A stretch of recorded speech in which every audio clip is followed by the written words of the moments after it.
शिव भक्ति। बहुत पुरानी बात है।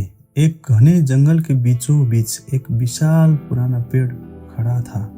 उस पेड़ के नीचे एक शिवलिंग स्थापित था जो वर्षों पहले किसी तपस्वी ऋषि ने वहां स्थापित किया था। समय का साथ जंगल गहरा होता गया और वह शिवलिंग एकांत में छिप गया। अब वहां न कोई पूजा होती थी, न कोई श्रद्धालु दर्शन के लिए आता था। उसी जंगल में एक व्याध यानी कि शिकारी रहता था।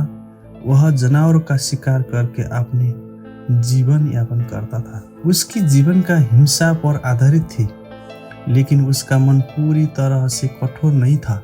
उसमें एक सरलता थी, एक सजगता थी जो कहीं न कहीं उसके हृदय में धर्म की हृदय में लौ को जलाए रखते थे। एक दिन महाशिवरात्रि का पावन पर्व आया, लेकिन व्याध को इस विशेष दिन के बारे में कुछ भी पता नहीं था। वह रोज की तरह उस दिन भी शिकार की तलाश में जंगल में गया, मगर संयोग से उस दिन उसने कोई शिकार नहीं मिला। सूर्य ढल चुका था और अंधेरा छा रहा था।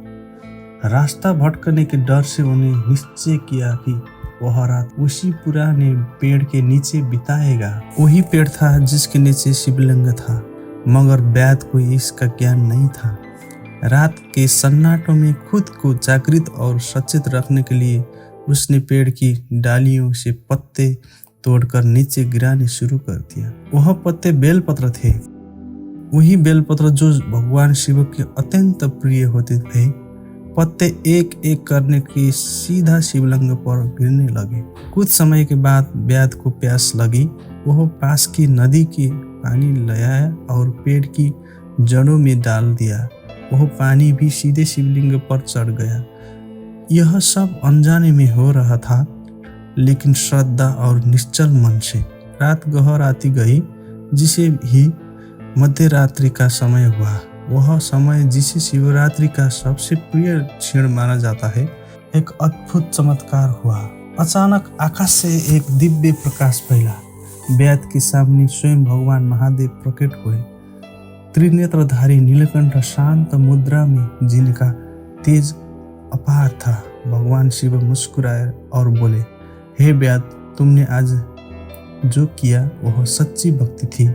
तुम्हारा उद्देश्य मुझे पूजनी नहीं था, लेकिन तुम्हारा निष्कलंक मन, तुम्हारी सरलता और तुम्हारी निश्चल भावना से मुझे आकर्षित किया। आज शिवरात्रि है, वह रात जब मैं अपने भक्तों की प्रतीक्षा करता हूँ, और आज तुम्हारी अनजानी पूजा से मैं प्रसन्न हूँ। इसलिए मैं स्वयं आया हूँ तुम्हें आशीर्वाद देने, तुम्हें मोक्ष देने। शिव जी ने उसे पापों से मुक्ति किया और मोक्ष प्रदान किया।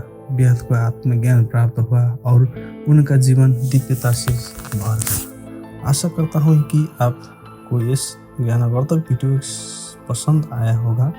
अगर अच्छा लगा हो तो कृपया वीडियो को लाइक करें, शेयर करें, चैनल को सब्सक्राइब करें और बेल आइकन जरूर दबाएं। हर हर महादेव।